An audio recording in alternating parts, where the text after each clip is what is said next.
Hello friends, welcome to XIS. My name is Ankita Lal and today I am delighted to introduce you all with our latest initiative, that is classes on monthly current affair magazine from our very own current affair magazine, which is Current Express. हमारी Current Express जो होने वाली है that is going to be your one stop solution for all the current affairs you need for your exams. This current affair is going to help you in your UPSC examination, that is for sure. And apart from that examination, if you're also interested in giving other examination, this is definitely going to help you all. But before taking these classes, I would like to talk to you all about how we are going to proceed with these classes.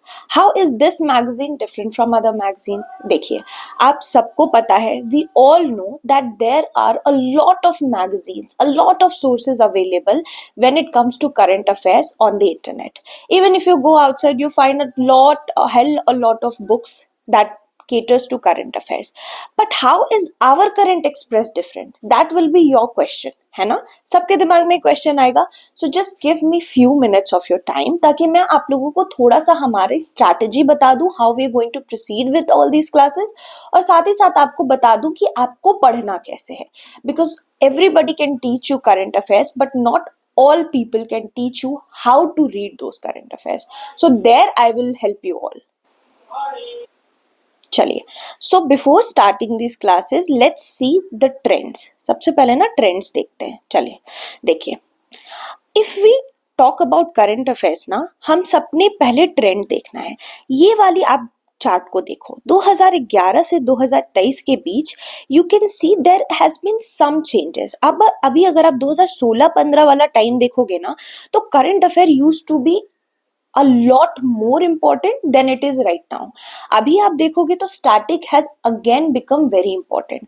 तो पहले की जो preparations होती थी ना इस time की, वो हम इस तरह से करते थे कि करंट अफेयर जो है उसको ज्यादा पढ़ लिया, आपका काम बन गया. But now it is going to be different, क्योंकि स्टैटिक भी आता है. अगर हम 2023 और 24 को ही कंपेयर करके देख लेना, तो 21 से 24 क्वेश्चन आए हैं करंट अफेयर के, यानी एनीवेयर अराउंड 25 to 30. ये चलिए हम इसको नंबर को लंबा कर देते हैं, 20 to 30 कर देते हैं. 20 to 30 questions you can expect from current affairs. But जब हम यहाँ पढ़ेंगे ना, we are going to study in a way that these current affairs are also going to help in the static portion. Now you will ask me, how ma'am, how are current affairs going to help in static portion? And I know this is going to be a very important question and you will be thinking how.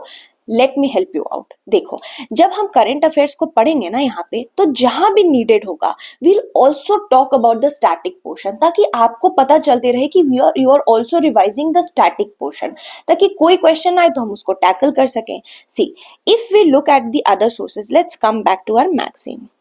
सी, देखो हमने कहाँ से sources cover की हैं. We have covered all the major sources, be it the newspaper like the Hindu और Indian Express, be it important websites like Down to Earth, PIB, be it important institutions work like Drishti, Vision Insights. So we have left no stone unturned in covering the sources for this current affairs. But problem क्या है ना, if we look at the material available online, there is, for a single topic, there is 1 to 2 pages dedicated for a single topic. Is it even important to read so much? नहीं ना, we are not going to do PhD in any topic, है ना? So what we want here is not also the one liner that are available in the market. हमारा one liner से भी काम नहीं चलेगा. Neither we are going to be doing a PhD, nor we are going to do something that is one liner that works for state PCS paper or the other examinations. So what here in the Current Express we have done is that we have gone for the Majjhim mark. हमने गौतम बुद्धा जी की philosophy use की है. What we have done is that we have prepared current affairs that is in a summarized manner, not like one word or one liner, also not like the PhDs that are given to other students. The ideology that we have focused here is we will give you everything that you need to know, but in a very synchronized and a very specific manner. अभी अगर आपने ढंग से पढ़ाई की होगी, if you are an very important and very smartly driven kind of kid, आपको पता होगा कि there are lots of sources. For example, let's take one source. We read, like for example PT 365 or any other magazine, for instance, we read read and we do everything, but when the paper comes, like 2023 का paper आपने देखा, 2022 का, चलो मैं आपको live example देती हूँ, ठीक है। It might be, you might be thinking कि मैम इतना क्यों सीधा पढ़ाना शुरू कर दो। I can start teaching because everybody does that, but here I am going to be your friend as well as your teacher. I am going to help you out कि आपने पढ़ना कैसे है ना, ताकि आपकी जो है एक्यूरेसी बढ़े। यहाँ पे हम सिर्फ मॉनिटरी पर्पसेस से नहीं, आपकी हेल्प करने के पर्पसेस से हैं। तो लेट्स सी, देखो एक एग्जाम्पल देती हूँ। ये आपको लेवांत रीजन वाला क्वेश्चन दिख रहा है, the term Levant often heard in the news is related to which. अभी सिर्फ एक लेवांत टर्म है, बट जब 2022 का ये क्वेश्चन है, जब आपने ये पेपर दिया होगा तब आपने देखा होगा कि you might have mugged up lots and lots of fact, पर वहां के एक किसी शब्द पे यूपीएससी ने सवाल पूछ दिए। वैसे यहाँ पे लेक्स पर यूपीएससी सवाल पूछती है, यूपीएससी आपसे इस तरह के सिस्टम्स पे सवाल पूछती है, आपसे इस तरह के पीक और माउंटेन्स पूछती है, ठीक है, कैनियन वगैरह पूछती है। This is like geography section. और भी अगर हम आगे बढ़ें तो लेट्स सी, मैं आपको एक आध और एग्जांपल दिखाते हैं। जैसे वेब 3.0 पे सवाल पूछ लिया, यूपीएससी का क्या काम है ना, उसको भी पता है कि मार्केट में देयर आर ऑल यूपीएससी जो एग्जामिनेशन के क्वेश्चन सेट करते हैं, they all have been through what we are going through, they are all experts. उनको पता है कि कौन से सोर्सेज आते हैं, दे नो एवरीथिंग। तो वो डायरेक्ट सोर्स में से उठा के आपसे नहीं पूछेंगे, बट इसका मतलब ये भी नहीं है कि सोर्सेस से उलट कुछ आएगा। हमारा क्या काम है कि जो भी चीजें न्यूज में चल रही हैं, जो भी चीजें रिलेवेंट है, हम उनको ऐसे पढ़ें कि हमारा काम हो जाए अपने क्वेश्चन सॉल्व करने के लिए, और हम प्री तो कर ही लें, थोड़ा बहुत मेंस में भी मदद हो जाए। बट हाँ, this is specific to prelims, but yes of course where I feel कि आपको ये मेंस में भी काम आ जाएगा, I am going to help you out, मैं आपको बताऊंगी। So you don't have to be worried about anything. Current affair ना थोड़ा ड्राई हो जाता है, I know as your friend, as your teacher, that current affairs sometimes becomes very difficult to learn because there are lots and lots of things. आपको static भी करना है, revise current भी करना है। तो अगर कोई इंसान आपको आराम से बता दे चीजों को, पिक्चर्स के थ्रू या फिर नेमोनिक के थ्रू या किसी तरह से भी बता दे, it is going to help you out. So यहाँ पे मेरा यही एक प्रोसेस रहेगा आप लोगों को बताने का। So this was all about the ideology that I am going to use to teach you these current affairs from our express magazine, and our team has done a lot of hard work to come through this newspaper so that it is not बल्कि for you all, है ना। तो हमारी team ने काफी मेहनत की है और मेरा काम है उस मेहनत को और ज्यादा आगे करके आप लोगों तक पहुंचाना। और अल्टीमेटली किसका यहाँ पे बेनिफिट होना है, आपका। सो आपके बेनिफिट को ध्यान में रखते हुए आई will be teaching these classes, I will be taking these classes. Do let me know if you find anything, if you have anything to say, anything to talk about or any review, you can do let us know in our portal, and I hope you guys are going to enjoy these classes. So this was all about the introduction. ज़्यादा time भी नहीं लूंगी मैं आप लोगों का, but yeah, let's start. चलिए देखिए, अलग अलग टॉपिक्स को हमने इससे टॉपिक वाइज डिवाइड किया है। सो सबसे पहली जो टॉपिक होगी that will B polity and governance. अब देखिए, हमारे पास कुछ कीवर्ड्स हैं, ठीक है। ये कीवर्ड्स जो है आपको इस मंथ के मैगजीन में कवर्ड दिखेंगे। What I have done is that keywords के भी कीवर्ड्स निकाले हैं मैंने। I have highlighted the keywords from the keywords. जब भी आपने ये पढ़ना है तो आपको कीवर्ड्स के कीवर्ड्स पढ़ने हैं। तो I am what I am going to do, I am going to teach you few topics और लास्ट में I will be taking few keywords, क्योंकि पूरी मंथ की मैगजीन पढ़ानी है मुझको आप लोगों को, सो दैट पहले आपको कीवर्ड से बोरिंग ना कर दिया जाए। It's going to be very dry bombardment of facts that I don't want. चलिए, and about the language of this classes, it will be bilingual. I'll be using English as well as Hindi ताकि आप लोगों को दिक्कत ना हो, दोनों को केटर किया जा सके। चलिए पहला न्यूज देखते हैं, डिमांड फॉर न्यू स्टेट्स। अभी recently Telangana state, that is the latest state that has been formed, उसको 10 साल हो गए हैं बने हुए। 2014 में हमारा तेलंगाना बना था, we all know about this. अब यहाँ से क्या इंपॉर्टेंट हो जाता है, that is how new state is formed, और इसके लिए आपको हमारे कॉन्स्टिट्यूशन के आर्टिकल 3 में पहुंचना पड़ेगा। आर्टिकल 3 हमें अलाउ करता है formation of new states, but is it only limited to formation of new states? नहीं, UPSC plays in these facts. UPSC जो है ना क्वेश्चंस जब भी बनाता है प्रीलिम्स के, UPSC tries to play with these facts. What it does is that new states तक आपको पता है article 3 formation, but it also helps in alteration of existing boundaries and the names. So there is also few changes that are allowed from article 3. Power की बात की जाए तो किसको पावर मिली हुई आर्टिकल 3 के अंदर ये चेंजेस करने की? सो it is all given to our parliament के पास पावर है, so this can also become a probable statement if it comes in statement wise question. Presidential recommendation, देखो parliament can do with the help of article 3, it can form a new state. How? It can separate a state in two states. It can also unite territories और it can make part of the territories. तो ये ना बड़ी खतरनाक चीज हो जाती है कि आप सोच के देखो आर्टिकल 3 के अंदर it can also merge, it can also जो है बाइफर्केट, ये वाली चीज भी कर सकते हैं. Now about the presidential recommendation, जब भी ये आर्टिकल 3 के अंदर हम कोई न्यू बाउंड्री बना, न्यू स्टेट बना रहे फॉर इंस्टेंस, तो हमें रिकमेंडेशन चाहिए होती है प्रेसिडेंट की. तब बिल आएगा, बिल जाता है पार्लियामेंट में और बिल बाद में क्या होता है, एक्ट बन जाता है. तो इस बिल को इंट्रोड्यूस करने के लिए वी नीड प्रेसिडेंट्स रिकमेंडेशन. उसके बाद क्या होता है, we need to consult with the state legislature. For example मान लो जब तेलंगाना बनना था तो वो कट के बनना था आंध्र प्रदेश से, तो state legislature of Andhra Pradesh needed to be consulted, उनको बताना पड़ता है. और प्रेसिडेंट इसके लिए वो बिल जो है उस स्टेट को फिर जो है वो भेज देते हैं जिस स्टेट में ये बिल अफेक्ट करेगा, वहां से फीडबैक लेते हैं. But is it feedback binding? सबसे इंपॉर्टेंट सवाल है, क्या ये फीडबैक बाइंडिंग है? मान लो मैं किसी स्टेट एक्स में रहती हूँ और मेरे स्टेट को ये डिवाइड करना चाह रहे हैं वाई और जेड में, और मैंने कह दिया कि no I don't like it, so is it going to be binding? No. But yeah feedback is required. ऐसा नहीं है बाइंडिंग नहीं, but we need to take consent. Consent का जमाना है. Parliament can create a new state through ordinary legislation. अब क्या होगा, मान लो कंसेंट मिल जाती है, मतलब कंसेंट नहीं भी मिलती है तो इट्स लाइक कंसेंट मिल गया, फीडबैक मिल गई.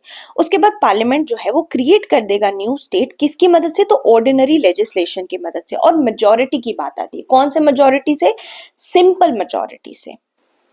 देखें तो सिंपल मेजोरिटी से होता है, थोड़ा सिंपल मेजोरिटी के बारे में भी बात करते हैं. लेट मी राइट हियर, यहीं लिख देती हूँ. सिंपल मेजोरिटी में होता क्या है, majority of more than half of the members present and voting. जितना भी नंबर है, जैसे हमें पता है कि हमारी लोकसभा में 545 मेंबर्स हैं, तो उसमें क्या हमें मेजोरिटी चाहिए? Half of the members, MEM लिख देती हूँ, प्रेजेंट एंड वोटिंग. वहां पे प्रेजेंट है और वोट करेंगे. ठीक है, हो सकता है ना 545 के 545 प्रेजेंट ना हो, सिर्फ 200 प्रेजेंट है. तो 200 में जो लोग प्रेजेंट है उनमें अगर 100 लोगों के ऊपर वोट कर देते हैं, हाफ ऑफ द मेंबर 100 के ऊपर जो है वो वोट कर देते हैं फेवर में, तो दैट विल बी पास. तो इसको सिंपल मेजोरिटी बोलते हैं. जब ये इफेक्टिव या स्पेशल मेजोरिटी हो जाती है ना, तो चीजें बदल जाती हैं. प्रेजेंट एंड वोटिंग नहीं चाहिए, तब इफेक्टिव मेजोरिटी देखते हैं. तो that is how a new state is created. अब देखिए जो ये फैक्टर्स होते हैं ना for driving a demand for new state, कौन से फैक्टर्स हो सकते हैं जिससे कोई न्यू स्टेट की डिमांड उठ सकती है? तो पहली तो है लिंग्विस्टिक डाइवर्सिटी. अल आपको पता है India is a country that has diverse languages, हमारे पास इतने लैंग्वेजेस हैं. तो लैंग्वेज जो है ना वो ऑफन ड्राइव करती है डिमांड फॉर न्यू स्टेट. जैसे महाराष्ट्र और गुजरात 1960s में बनी थी ना, तो वो लिंग्विस्टिक डाइवर्सिटी के वजह से ही बनी थी. अब इसमें हमारी एक हिस्ट्री है, that is how I am going to teach you. ये इसको ड्राई नहीं रखेंगे. चलिए मैं आपको बताती हूँ क्या हिस्ट्री है. जब ये जो स्टेट की डिमांड हुई थी ना, तो हमारे 1953 के अराउंड जो है आंध्र प्रदेश जो है उसकी क्रिएशन इंटेंसिफाई हुई थी और एक 3 मेंबर स्टेट रीऑर्गेनाइजेशन कमीशन बनी थी. किसके चेयरमैनशिप में? तो फजल अली जी के चेयरमैनशिप में. यहाँ पे क्या बात हुई थी, यहाँ पे सबसे पहले जो है वो आंध्र प्रदेश लिंग्विस्टिक डाइवर्सिटी और लिंग्विस्टिक बेसिस पे बनता है. ओके, तो यहाँ से हमारी जो है वो शुरुआत होती है लिंग्विस्टिक डाइवर्सिटी पे स्टेट्स के बनने की. उससे पहले जो है ना स्टेट्स अलग अलग तरह से डिवाइडेड थे. उससे पहले स्टेट्स का ना अलग अलग ABCD करके फॉर्म था हमारा. इस ABCD में अलग अलग स्टेट्स पाए जाते थे. अब क्या होता है ना 1953 यानी कि देश जो है वो आजाद हो गया, उसको कॉन्स्टिट्यूशन भी मिल गया. 1950s के बाद की बात है. तब एक कहानी सुनाती हूँ मैं आपको. गवर्नमेंट ऑफ इंडिया ना पहली लिंग्विस्टिक स्टेट आंध्र प्रदेश बनाती है जहाँ पे तेलुगु स्पीकिंग लोग होते हैं. ठीक है, मद्रास स्टेट से कटकर ये बन जाता है आंध्र प्रदेश हमारा.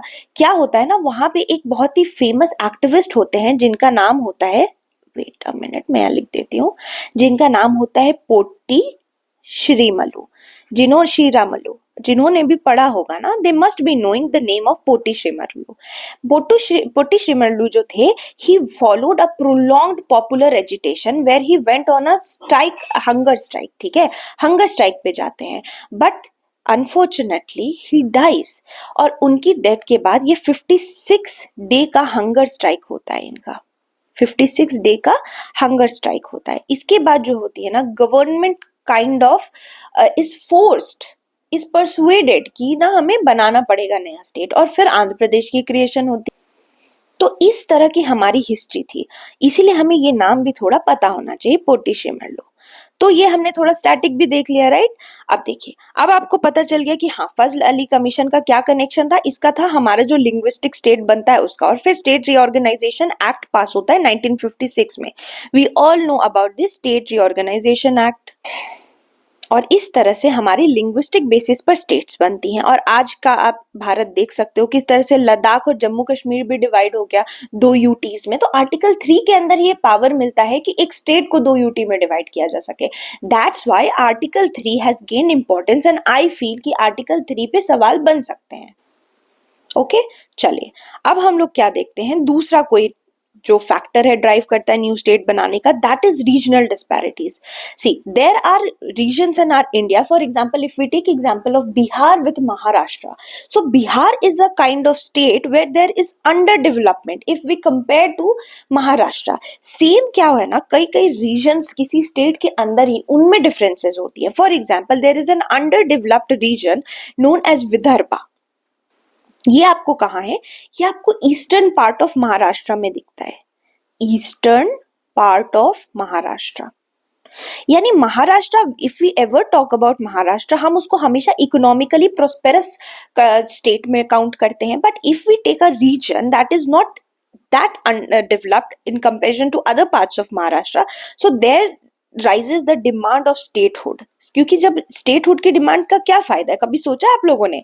If a region gets the importance of statehood, it gets money.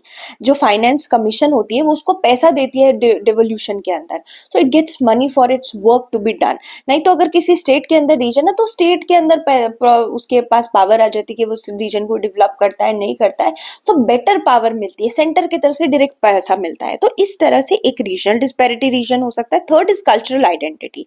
Ethnic groups जो है ना with in a state, they have their different languages, they have their cultural, social and linguistic identities।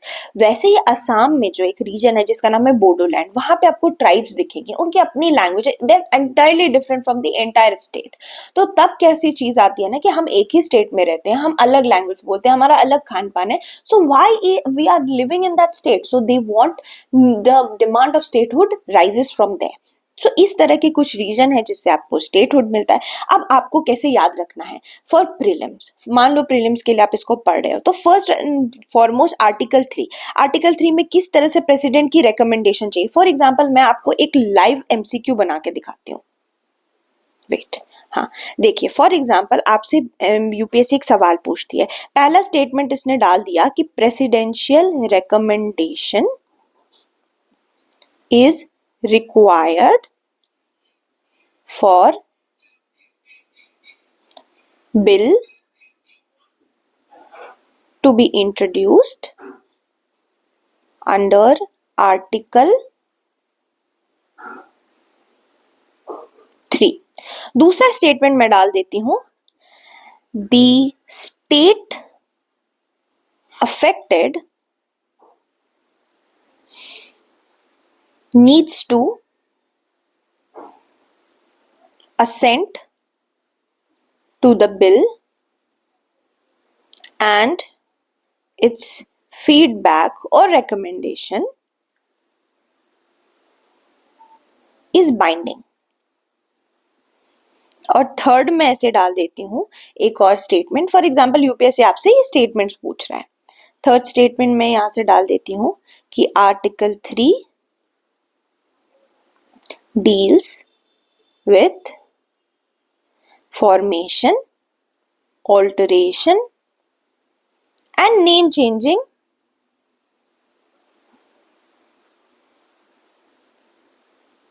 of a state। ठीक है, अब मैंने आपसे as a UPSC examiner मैंने आपसे पूछ लिया कि how many of the following statements are correct, only one, only two, only three, या all of the above, right?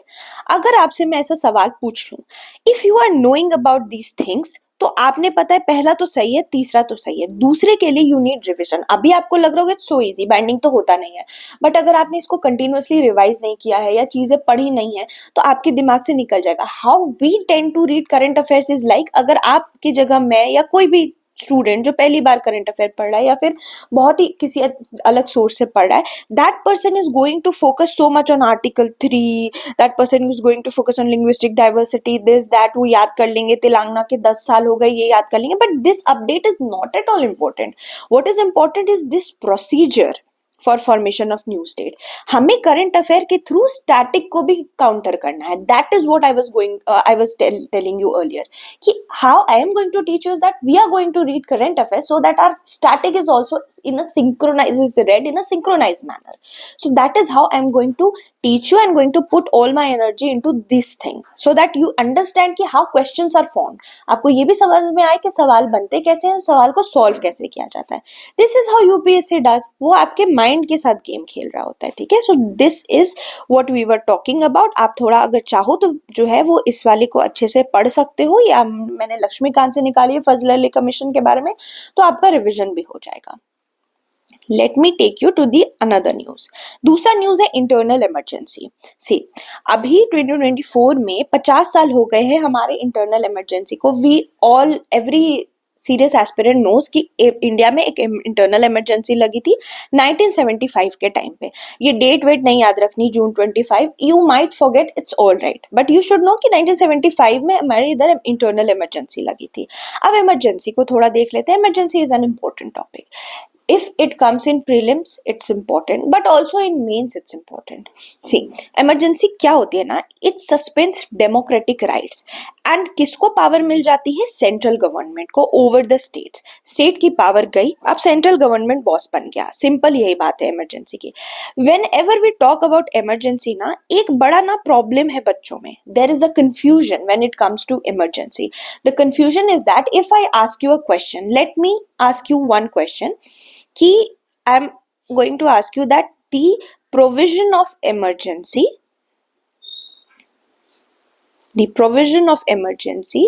is taken from,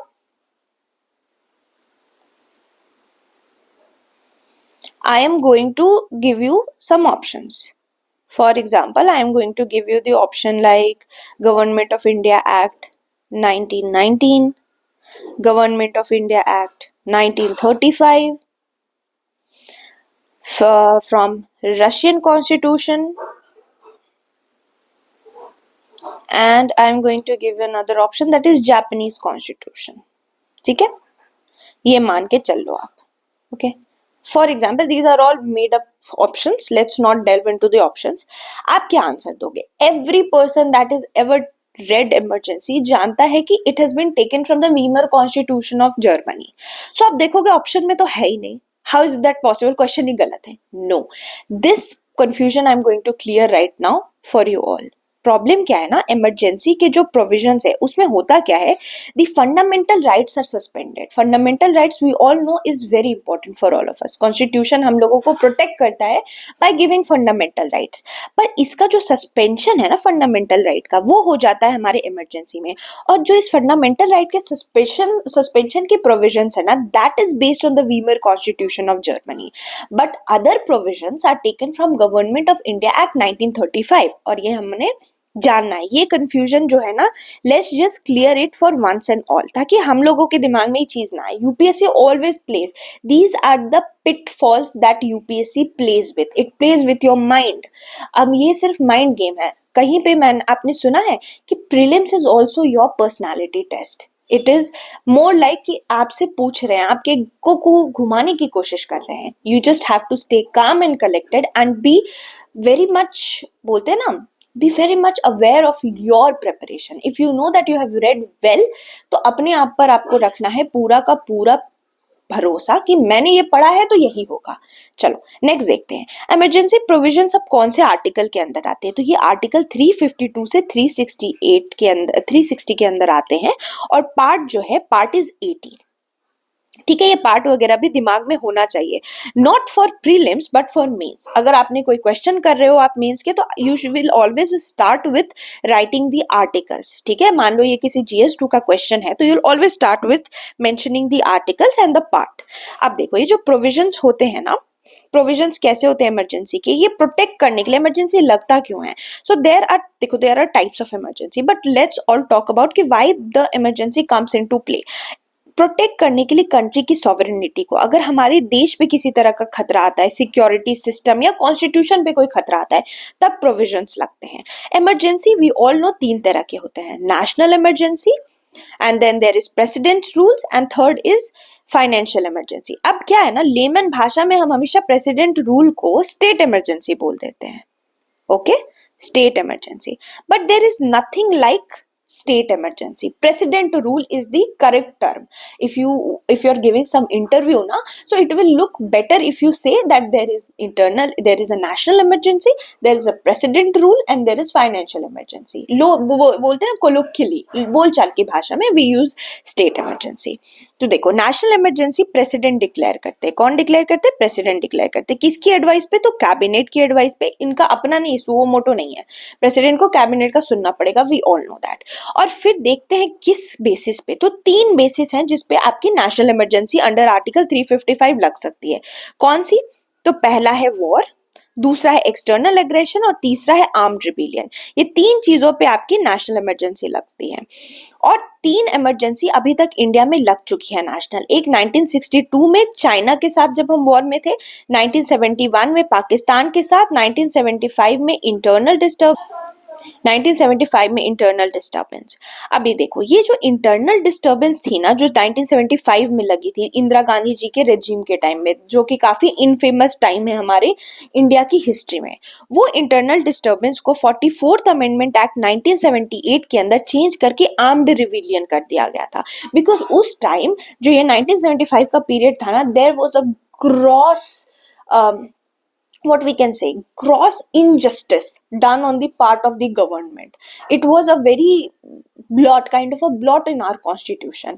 ये जो है ना, लोगों की राइट्स छिन गई थी यहाँ पे, इसीलिए इसको चेंज किया गया, so that nobody can ever use the way the internal emergency was used during 1975. तो इसलिए क्या होता है 44th अमेंडमेंट। यहाँ आपको क्या याद रखना है फॉर योर प्रीलिम्स की 44th अमेंडमेंट 1978 वाले से हुआ था। Then comes president rule. President rule declare कब होता है ना, जब किसी स्टेट की कॉन्स्टिट्यूशनल मशीनरी फेल कर जाए। ठीक है, और ये आर्टिकल 356 एज वेल एज 365 के अंदर लगता है, 2 आर्टिकल्स के अंदर लगता है। फिर बारी आती है आपकी फाइनेंशियल इमरजेंसी की। फाइनेंशियल इमरजेंसी कब होता है? जब किसी कंट्री में, फॉर एग्जांपल इंडिया में, कोई फाइनेंशियल स्टेबिलिटी का इशू हो जाए, कोई जो इंडिया में पैसे हैं उसको कोई फाइनेंशियल इंस्टेबिलिटी हो जाए, तब लगता है, और ये आर्टिकल 360 के अंदर लगता है। तो so we are clear with the articles. Let's go into detail with these things. ठीक है, थोड़ा सा डिटेल में पढ़ना जरूरी है इन तीनों इमरजेंसीज को। यहाँ पे अब हम लोग स्टैटिक देख रहे हैं, क्योंकि इमरजेंसी में static part is very important, क्योंकि एज इट इज अगर सवाल आ जाते हैं तो यहाँ से नहीं छूटने चाहिए। देखिए मैं आपको एक एग्जांपल दूंगी कि किस तरह से यूपीएससी इमरजेंसी पे सवाल पूछता है, बट जो आपने पढ़ा है उससे नहीं पूछता है। तो now you will see how you are going to read the current affairs. देखिए national emergency, president rule and financial emergency. हमने देख लिया नेशनल इमरजेंसी के ग्राउंड्स है war, external aggression and armed rebellion. ठीक है, उसके बाद प्रेसिडेंट रूल जो है, जिसको हम 3 फेलियर ऑफ कॉन्स्टिट्यूशनल मशीनरी, और वही फाइनेंशियल इमरजेंसी भी हमने देख ली। देखो अब क्या होता है ना, पार्लियामेंट का अप्रूवल चाहिए होता है नेशनल इमरजेंसी के लिए भी, प्रेसिडेंट रूल के लिए भी, फाइनेंशियल इमरजेंसी के लिए भी। क्यों चाहिए होता है? क्योंकि आपको पता है ये सेंट्रल गवर्नमेंट के पास सारी पावर आ जाती है।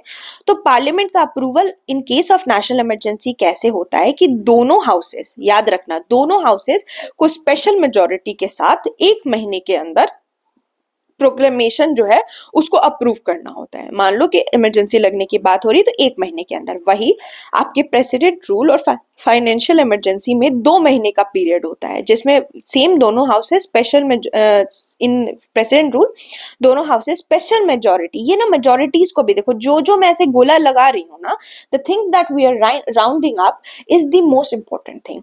तो स्पेशल मेजोरिटी में 2 महीने के अंदर एक्सेप्ट करना होता है अप्रूवल, ठीक है, अप्रूवल देना पड़ता है, एक्सेप्ट नहीं करता, अप्रूवल देना पड़ता है। Same goes for financial emergency, यहाँ भी 2 महीने के अंदर अप्रूवल देना होता है, but here it is with the help of simple majority. तो ये सारे पिटफॉल्स ध्यान रखने हैं कि 1 महीना है नेशनल में, 2 महीना प्रेसिडेंट में है, और नेशनल और प्रेसिडेंट दोनों में स्पेशल मेजोरिटी है। इस तरह से जब हम लोग ऐसे पढ़ते हैं ना कंपैरेटिव मैनर में, so it's becomes easier to remember. अब है रिवोकेशन, अब लग गई इमरजेंसी, हटाना भी तो पड़ेगा। So in order to revoke the proclamation of emergency in case of national emergency, या तो प्रेसिडेंट करेंगे, ठीक है, और किसके द्वारा करेंगे, तो by resolution of Lok Sabha. Lok Sabha resolution pass करेगी, तो यहाँ पे लोकसभा को आ जाता है special power. When we read about, आप लोग पढ़ते ही होंगे पॉलिटी में कि लोकसभा और राज्यसभा के पावर्स का डिफरेंस, तो हम देखते हैं लोकसभा के पास स्पेशल पावर में क्या आ जाता है कि नेशनल इमरजेंसी रिवोक करने की पावर आ जाती है लोकसभा के पास। प्रेसिडेंट रूल में प्रेसिडेंट रिवोक करते हैं, प्रेसिडेंट हटा सकते हैं कभी भी, उनकी मर्जी तो प्रेसिडेंट रूल हटा देंगे। फाइनेंशियल इमरजेंसी भी प्रेसिडेंट हटाते हैं। अब है इम्प्लीमेंटेशन। नेशनल इमरजेंसी जो है वो अभी तक 3 बारी लग चुकी है, आपने देख ही लिया, और प्रेसिडेंट रूल तो 100 से भी ऊपर बार लग चुका है, और फाइनेंशियल इमरजेंसी अभी तक नहीं लगी है। तो दिस ऑल्सो बिकम्स इंपॉर्टेंट, जो चीज आज तक नहीं हुई है, जो चीज पहली बार हुई है, these are the things that UPSC tries to ask you question on, ठीक है, जो थोड़ी अलग फैक्ट्स हैं। नेक्स्ट चीज जो आपको पता होनी चाहिए कि ये जो नेशनल इमरजेंसी कब तक चलता है, it continues for 6 months and can be extended to an indefinite period by taking approval every 6 month। पहले तो 6 महीने के लिए लग जाएगा, फिर आपने क्या करना होगा ना, पार्लियामेंट में जाना होगा, और पार्लियामेंट में जाके अप्रूवल लेना होगा हर 6 महीने पे, हर 6 महीना करके अनगिनत समय के लिए चल सकता है ये नेशनल इमरजेंसी। प्रेसिडेंट रूल के लिए ऐसा नहीं है, प्रेसिडेंट रूल मैक्सिमम 3 साल के लिए लग सकता है, पर इसमें भी अप्रूवल 6 महीने पे लेना पड़ता है। और फाइनेंशियल इमरजेंसी इनडेफिनेटली चलती है जब तक उसको हटाया ना जा सके, ठीक है। तो these things one must be clear with, तो इससे हमारा स्टैटिक भी काम आ जाता है। अब चलिए मैं आपको एक सवाल दिखाती हूँ 2023 का। यहाँ पे क्या सवाल है कि एक स्टेटमेंट कंसिडर करने दिया जा रहा है कि according to constitution central government has a duty to protect state from internal disturbance. उसके बाद है the constitution of India exempts the state from providing legal counsel to a person being held for preventive detention. उसके बाद according to prevention of terrorism act 2002 confession of the accused before the police can not be used as an evidence. इसमें से कितने statement correct हैं? अब इस सवाल को मैंने इमरजेंसी में क्यों डाला, अभी हमने पूरा इधर इमरजेंसी पढ़ लिया, आपने लक्ष्मीकांत से भी आप लोग पढ़ते होगे, अपने अपने सोर्सेज यूज करते होगे जिससे भी, but have you ever read through this kind of chart जो लास्ट में दिया होता है कि some articles related to the emergency provision at glance. Wait a minute, ये देखिए यहाँ, तो यहाँ पे अलग अलग आर्टिकल्स हैं। यहाँ पे आपको आर्टिकल 355 दिख रहा है, duty of the union to protect state against external aggression and internal disturbance. अब इस वाले स्टेटमेंट को उठाकर यूपीएससी ने यहाँ पे सवाल डाल दिया। So a person who has read correctly का यही मतलब होता है, what separates you from the other student is that आपने स्मार्टली रीड किया, आपने ये टेबल्स नहीं छोड़े। तो अब यहाँ आपको पता है कि यस आर्टिकल 355 के अंदर ऐसा कोई प्रोविजन है, so first statement is definitely correct. और ये 2023 का सवाल है, जब पहली बार ओनली 1 ओनली 2 टाइप के सवाल इंट्रोड्यूस हुए थे and everybody got scared. One of the toughest paper ever on record was 2023, we all know that. तो इस टाइम आपको क्या किया ना, इस टाइम आपको हेल्प किया इस तरह के रीडिंग टेक्निक ने। somebody who has read smartly knew कि पहला स्टेटमेंट सही है। दूसरा है the constitution of India exempts the state from providing legal counsel to person being held for preventive detention। तो अगर हम लोग दूसरा स्टेटमेंट देखें तो हमें भी पता है कि आर्टिकल 22 क्लॉज 3 भी मेंशन करता है कि जो इंडिविजुअल्स डिटेन होते हैं प्रिवेंटिव डिटेंशन लॉ के अंदर, उनको इनिशियली इंटाइटल नहीं होते हैं for a defend to be defended by a legal practitioner, क्योंकि ग्राउंड्स जो होते हैं डिटेंशन के वो डिस्क्लोज नहीं किए जाते हैं उनको। तो इस तरह का जो स्टेट डिस्क्रेशन है ना, वो स्टेट के ऊपर है कि वो लीगल असिस्टेंस देना चाहता है कि नहीं देना चाहता। पर कॉन्स्टिट्यूशन के अंदर लिखा हुआ है 22(3) क्लॉज बी के अंदर कि ऐसा कोई स्थिति है नहीं। तो यानी दूसरा स्टेटमेंट भी सही है अगर आपने अच्छे से पढ़ा है तो। ठीक है। अब बारी आती है तीसरे स्टेटमेंट की। According to prevention of terrorism act 2002, confession of the accused before the police can not be used an evidence. अब ये वाली स्टेटमेंट थी टफ, जब ये पेपर आया था ना, ये स्टेटमेंट थी टफ।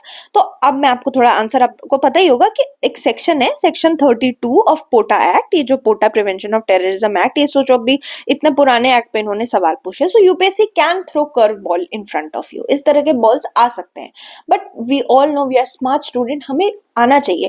अगर आपकी मेहनत सही है, आपने अच्छे से किया, यू नो ये दोनों स्टेटमेंट तो सही है, आपने सोचना है कि थर्ड स्टेटमेंट में क्या किया जाए। तो here you can take your discretion, you can take the risk that you want and you can take only two, and only two was the correct option, क्योंकि जो सेक्शन 32 है पोटा का, वो बोलता है कि कोई भी कन्फेशन जो है that can be taken as an evidence. तो ये वाली चीज थी, इस तरह से यूपीएससी सवाल बनाता है। तो यहाँ पे आपको लाइव सवाल बना के मैंने इसलिए दिखाया ताकि you will understand how you have to study. ठीक है, what you have to study, 1000 books हैं, 1000 टीचर्स हैं, but how you have to study, here I want to help you out. चलिए नेक्स्ट देखते हैं। तो इस तरह से हमने देख लिया ये। नेक्स्ट इमरजेंसी के बाद अब हम क्या देखेंगे, wait a minute, let me see, have I covered all that I wanted to teach you all? Yes, आप लोगों को जब टाइम मिले तो do go through these kind of charts, ये ना important होते हैं। और जैसा कि मैंने आपको कहा था, सिर्फ 356 ही नहीं, 365 के अंदर भी जो हमारे प्रेसिडेंट होते हैं, सॉरी गवर्नर होते हैं, उनके पास पावर होती है कि प्रेसिडेंट रूल लगा सके अल्टीमेटली। तो ये थोड़ा सा आपको ध्यान में रखना चाहिए। चलिए अब हम लोग let's move on to the next topic. Next topic is proportional representation. अब देखो, experts in India have recently proposed that अभी जो हमारा सिस्टम है ना, लोकसभा और स्टेट असेंबली इलेक्शंस का क्या सिस्टम है, first past the post system. First past the post system का क्या मतलब है, is there a certain number कि 50% लाना पड़ेगा तभी आप बन सकते हो प्राइम मिनिस्टर, सॉरी लोकसभा के इलेक्शंस जीत सकते हो, देयर इज नॉट। एक्चुअली होता क्या ना, first past the post system में जो भी पर्सन पहले ज्यादा वोट ले आए, भले वो एक वोट से भी आगे है, that person is declared as a winner. इस तरह का सिस्टम है first past the post system. तो इसको हम लोग देखते हैं, यही हमारा रोजाना तरीका। कुछ अलग नाम भी है इस first past the post system के, कई बार इसको ना सिंपल मेजोरिटी सिस्टम या प्लूरैलिटी सिस्टम भी बोल देते हैं, तो वो भी मैं यहाँ पे लिख देती हूँ, प्लूरैलिटी सिस्टम और simple majority system. Simple majority system, simple majority का क्या मतलब है, जिसको पहले मेजोरिटी आ गई, कोई सर्टेन नंबर फिक्स नहीं होता है। तो इस वोटिंग सिस्टम में कैंडिडेट जिसको सबसे ज्यादा वोट आए होते हैं वो जीत जाता है, वो सबसे ज्यादा एक से ज्यादा भी हो सकता है। अब क्या बोल रहे हैं एक्सपर्ट्स कि इसको हटा दो और इसकी जगह ना प्रोपोर्शनल रिप्रेजेंटेशन ले आओ इंडिया में। अब बात उठती है कि प्रोपोर्शनल रिप्रेजेंटेशन है क्या। तो देखो, प्रोपोर्शनल रिप्रेजेंटेशन सिस्टम हमारे इंडिया में यूज होता है कहाँ, प्रेसिडेंट के इलेक्शन में, वाइस प्रेसिडेंट के इलेक्शन में और राज्यसभा के इलेक्शन में। इसमें क्या किया जाता है ना, एक तरह से एक से ज्यादा रिप्रेजेंटेटिव्स पर कॉन्स्टिट्यूशन आए तो, और वोटिंग जो है ना वो पार्टी के लिए की जाती है, किसी कैंडिडेट के लिए नहीं की जाती है। जैसे हम लोग जब लोकसभा के इलेक्शंस में पार्टिसिपेट कर रहे होते हैं तो हम किसी कैंडिडेट के बेसिस पे वोट दे रहे होते हैं, बट प्रोपोर्शनल सिस्टम में ऐसा नहीं होता है। सीट डिस्ट्रीब्यूशन की बात की जाए तो प्रोपोर्शनल सिस्टम में जो सीट एलोकेटेड होते हैं ना, वो वोट शेयर के बेसिस पे होता है। ये प्रोपोर्शनल रिप्रेजेंटेशन सिस्टम जो है वो इजराइल और नीदरलैंड यूज करता है, जबकि first past the post system आपको पता ही है, एक रीजन को क्या किया जाता है, अलग अलग कॉन्स्टिट्यूएंसीज में तोड़ दिया जाता है, जबकि आप प्रोपोर्शनल रिप्रेजेंटेशन में एक ही कॉन्स्टिट्यूएंसी मानी जाती है, एक बड़े से एरिया को, तोड़ा तोड़ी नहीं होती। First past the post system जो होता है उसमें आप लोगों को रिप्रेजेंटेशन, हर पर्सन को एक कॉन्स्टिट्यूएंसी के हिसाब से रिप्रेजेंटेटिव मिलती है, और यूएस में, यूके में, इंडिया में हम लोग यूज कर रहे हैं first past the post system. अब थोड़ा सा ना डिटेल में देखते हैं इसको ताकि चीजें आपके लिए आसान हो जाए। चलिए यहाँ दिखाती हूँ मैं आपको, वेट, हाँ अभी देखो, प्रोपोर्शनल रिप्रेजेंटेशन भी ना दो तरह की होती है, एक होता है सिंगल ट्रांसफरेबल वोट सिस्टम और दूसरा होता है लिस्ट सिस्टम। ये भी टाइप्स होते हैं प्रोपोर्शनल रिप्रेजेंटेशन की। अब देखो, जो कॉन्स्टिट्यूएंट असेंबली है ना, मैंने अभी आपको बताया कि प्रेसिडेंट का इलेक्शन हो, चाहे गवर्नर का इलेक्शन हो, चाहे हम Lok Sabha vice president sorry Rajya Sabha के इलेक्शन की बात कर रहे हो, वहां पे ये प्रोपोर्शनल रिप्रेजेंटेशन का सिस्टम चलता है। लेकिन कॉन्स्टिट्यूएंट असेंबली ने क्या कहा था ना कि proportional representation in case of president's election is a misnomer। misnomer का मतलब है कि नाम है proportional representation but it's not exactly proportional representation। but ऐसा क्यों, कभी सोचा है? चलिए मैं अभी आपको बताती हूँ। देखिए, है क्या ना बात यहाँ पे। देखो प्रोपोर्शनल रिप्रेजेंटेशन में यूजुअली होता क्या है ना, एक और एक से ज्यादा सीट, दो या दो से ज्यादा सीट्स के लिए फिलिंग होती है, ठीक है। पर प्रेसिडेंट में तो हम लोग सिर्फ एक ही इंसान को प्रेसिडेंट बना रहे हैं ना, तो ये तो उलट हो गया, जिस तरह से प्रोपोर्शनल रिप्रेजेंटेशन चलता है उसका उल्टा हो गया। इसीलिए इसको मिसनोमर बोलते हैं। टर्म तो हम लोग यूज करते हैं प्रोपोर्शनल रिप्रेजेंटेशन का, बट ये थोड़ा हटके है प्रोपोर्शनल रिप्रेजेंटेशन में, क्योंकि यहाँ वैकेंसी सिर्फ एक इंसान के लिए होती है। तो इसी बहाने से आपको इतना समझ में आ गया कि हाँ, प्रेसिडेंट का इलेक्शन जो है वो आपका प्रोपोर्शनल रिप्रेजेंटेशन सिस्टम से चलता है। और आपको टाइप्स भी पता चल गए प्रोपोर्शनल रिप्रेजेंटेशन के, सिंगल, ट्रांसफरेबल और लिस्ट सिस्टम। और ये भी पता चल गया कि कैसे प्रोपोर्शनल रिप्रेजेंटेशन प्रेसिडेंट के इलेक्शन में एक मिसनॉर्मर है। चलिए नेक्स्ट देखते हैं। अब हम लोग क्या देखेंगे, मिशन कर्मयोगी। देखिए मिशन कर्मयोगी आप सबने सुना ही होगा, I am pretty sure. Mission Karmayogi जो है ना, वो एक तरह का नेशनल प्रोग्राम है for civil service capacity building. देखो सिविल सर्विसेज में जब कोई आता है ना, तो सिविल सर्विसेज में आने के बाद कैपेसिटी बिल्डिंग की बात होती है। और इसके लिए एक मिशन कर्मयोगी 2021 में लॉन्च किया गया था, और इसको 3 साल हो गए हैं। अब देखो इस तरह का कोई भी मिशन आता है ना, और अगर आप प्रीलिम्स पर्सपेक्टिव से सोचते हो, इस करंट अफेयर को पढ़ते हो, तो कैसे पढ़ना है। First you should know when it was launch in 2021। Next you have to know that ये क्या है, किसी प्रोग्राम के अंदर है कोई मिशन। देखो कि कोई भी मिशन वगैरह हम लेकर आते हैं ना, वो किसी प्रोग्राम के अंदर होता है, और ये प्रोग्राम है हमारा, आपको मैंने दिखाई दिया एनपीसीएसबी। ये प्रोग्राम करता क्या है, तो ये professional well trained civil services servants को लाना चाहता है, ताकि इंडिया के डेवलपमेंट हो सके। सिविल सर्विसेज में आना ही बड़ी बात नहीं, उसके बाद भी ट्रेनिंग जरूरी है। दूसरा सवाल जो आपसे बन सकता है प्रीलिम्स में, वो ये है कि इसमें कौन कवर होते हैं। इस मिशन में आपके कवर होते हैं सारे सिविल सर्वेंट। यहाँ सारे का क्या मतलब है, इवन कॉन्ट्रैक्चुअल एम्प्लॉयज। एक होता है कि अगर आप सिविल सर्विसेज निकालते हो, आप आईएएस बन जाते हो, you're a permanent employ, you're not contractual, आपका कोई सर्टेन कॉन्ट्रैक्ट पीरियड नहीं है। But there are also certain government institution जो कॉन्ट्रैक्ट पे लोगों को हायर करते हैं, वो भी मिशन कर्मयोगी के अंदर आएंगे। उसके अलावा मिनिस्ट्रीज, डिपार्टमेंट और यूनियन गवर्नमेंट की जो एजेंसी में ऑफिसर्स काम करते हैं, वो भी मिशन कर्मयोगी में आएंगे। So this kind of thing कि कौन किसको कवर करता है, दिस बिकम्स इंपॉर्टेंट। तो मैं इसको स्टार मार्क कर देती हूँ। नाउ यू विल नो कि किस तरह से चीजों को पढ़ना है।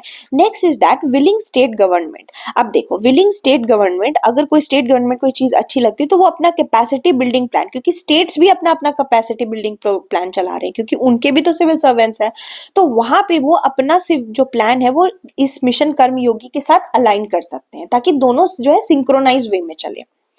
Right? So this is how Mission Karma Yogi works. It is a capacity building commission, and there is a commission that is launched in 2022 and it has completed 3 years. That is all with this news. Next we'll see about online misinformation. देखो, United Nation has unveiled, what it has unveiled? It has unveiled global principles for information integrity, recommendations for multi-stakeholder actions. अभी ये क्यों लेकर आए global principles? They have brought this to combat what? To combat online misinformation, disinformation and hate speech. अभी यहाँ पे आपको 3 terms दिख रहे हैं, misinformation, disinformation and hate speech. One needs to know what is the difference between all the three.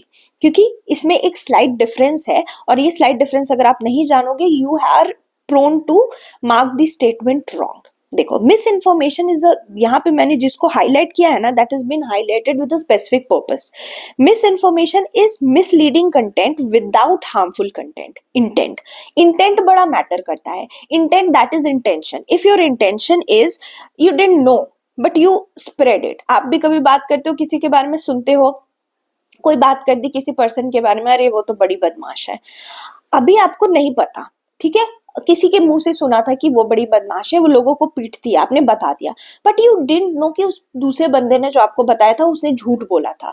उस बंदे का इंटेंशन गलत था, पर आपका इंटेंशन गलत नहीं था। You just wanted the other person to be aware that that person is a wrong, a bad person. So here your intent is not harmful, then you are spreading misinformation. But disinformation is something when you intentionally spread the misleading content. That was the first person हमारे example में जिसने आपको पहले बताया कि वो बड़ी बदमाश है, वो पीटती है। That person is spreading disinformation. And when it comes to hate speech, hate speech क्या होता है ना, एनी एक्शन। देखो हेट स्पीच को अगर मैं डिफाइन करने की कोशिश करूं, तो your words, through your words और through your writing, if you spread hate towards any community or any person, then that comes under the hate speech. ठीक है? Through your words or speech you bring enmity or hatred for a community or a nation और a person, तब उस केस में हम क्या कहेंगे, it is a hate speech. ठीक है? तो ये सारी चीजों की वजह से ना बहुत इश्यूज आ रही हैं, क्योंकि सोशल मीडिया का जमाना है. Everybody who seize any information is just spreads like this, seconds में स्प्रेड हो जाता है लाइक अ वाइल्ड फायर. और ये जब इंफॉर्मेशन जाती है ना, फॉर एग्जाम्पल आपके घर में भी पेरेंट्स होंगे, कभी एक एग्जाम्पल सोचो, कभी आपके पेरेंट ने आकर बोला अरे बेटा मैंने तो व्हाट्सएप पे देखा कि किसी की फलाना की डेथ हो गई, but you know that person is still very much alive, but your father or mother read it in WhatsApp, read it on WhatsApp में वो information जो है वो spread हुई, it was a fake information but it spread because it is a social media era. तो इस situation में हमारी जो half of the population है वो इस तरह की, इसको भी epidemic मान सकते हैं, इस तरह की epidemic से जूझ रही है. इस केस में United Nation has taken this initiative to bring global principles. So this was all about the news, but from here we are going to read something about United Nations. साथ साथ उसको भी देख लेते ताकि हमारा वो भी कवर हो जाए, है ना? चलिए देखिए, यूनाइटेड नेशन की वेबसाइट से मैं लेकर आई हूँ. जब आप यूनाइटेड नेशन की वेबसाइट खोलते हो ना, तो यू सी अबाउट अस वाला पैनल. वहां ये लोग क्या बताते हैं कि they are an international organization जो कि 1945 में फॉर्म हुई, and there are 193 member states in UN, and they work on a basis of their founding charter. कोई फाउंडिंग चार्टर है, उस बेसिस पे ये लोग काम करते हैं. जब इनकी ही वेबसाइट पे आप जाओगे तो आपको इनके सेक्रेटरी जनरल के बारे में बताया जाता है, जिनका नाम क्या है, एंटोनियो गुटेरेस. और ये जो है सेक्रेटरी जनरल 2017 में चूज हुए थे, एंड देन अगेन 2021 में ये चूज होते हैं. 5 ईयर का इनका टेन्योर होता है. और इन्हीं की वेबसाइट पे लिखा है कि सेक्रेटरी जनरल कौन होता है. He is a chief administrative officer of UN, और ये एक तरह से सिंबल है जो कि यूएन के आइडियल्स को प्रोपेगेट करता है लोगों तक. अब यूएन की अगर हिस्ट्री की बात करें ना कि यूएन कैसे एस्टैब्लिश हुआ था, तो वर्ल्ड वॉर 2 का एरा देख लो, 1939 से 1945, यही था ना वर्ल्ड वॉर के टाइम का एरा. तो वर्ल्ड वॉर 2 खत्म होता है. वर्ल्ड वॉर 2 जब खत्म होता है, उसके बाद क्या होता है ना, नेशन जो होता है, जो पूरा वर्ल्ड उस टाइम रहता है, it was in a hell lot of chaos में रहता है. उस टाइम जरूरत होती है किसी ऐसे ऑर्गेनाइजेशन की ना जो इंटरनेशनल पीस और सिक्योरिटी ला पाए और ह्यूमैनिटेरियन एड प्रोवाइड कर सके, कहीं ना कहीं जो लॉज है ना इंटरनेशनल उनको अपहोल्ड कर सके. क्योंकि वर्ल्ड वॉर में ह्यूमैनिटेरियन क्राइसिस देखा था हमने, बहुत लोग जो है ना बेमतलब के मरे थे. There was no need for such war, but it happened eventually anyways. तो इन दैट मैनर जो यूएन है, उन्होंने उनके पास एक लीग ऑफ नेशन नाम का ऑर्गेनाइजेशन था. इसका भी यही काम था, पीस और सिक्योरिटी लाना, but it failed in its work. तो उसको सक्सीड करता है यूनाइटेड नेशन. और यूनाइटेड नेशन जो है वो 25 अप्रैल 1945 के अंदर सैन फ्रांसिस्को कैलिफोर्निया में असेंबल होते हैं 50 कंट्रीज. कितनी कंट्रीज? 50 कंट्री. और असेंबल होकर के एक चार्टर को ड्राफ्ट करती है जिसका नाम होता है यूएन चार्टर. और ये अडॉप्ट हो जाता है 25 जून 1945 को, जिसके बारे में ये अपने वेबसाइट पे भी लिख रहे हैं कि 1945 में अपने किसी चार्टर में बनता है. और तब वहां से शुरुआत होती है 24 अक्टूबर 1945 को यूनाइटेड नेशंस की. और आपको पता चल ही गया आज कितने मेंबर्स है, 193 है. Certain other information that you should no कि यूएन में ना लैंग्वेज है, इनकी प्रिंसिपल लैंग्वेजेस हैं.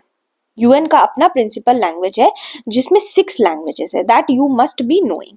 ये 6 लैंग्वेजेस जो ये लोग यूएन की लैंग्वेज है, उसमें आपको दिखती है इंग्लिश, दिखती है आपको अरबिक, उसके आपको दिखती है फ्रेंच, आपको दिखता है रशियन, आपको दिखता है चाइनीज, एंड देन आपको दिखता है Italian.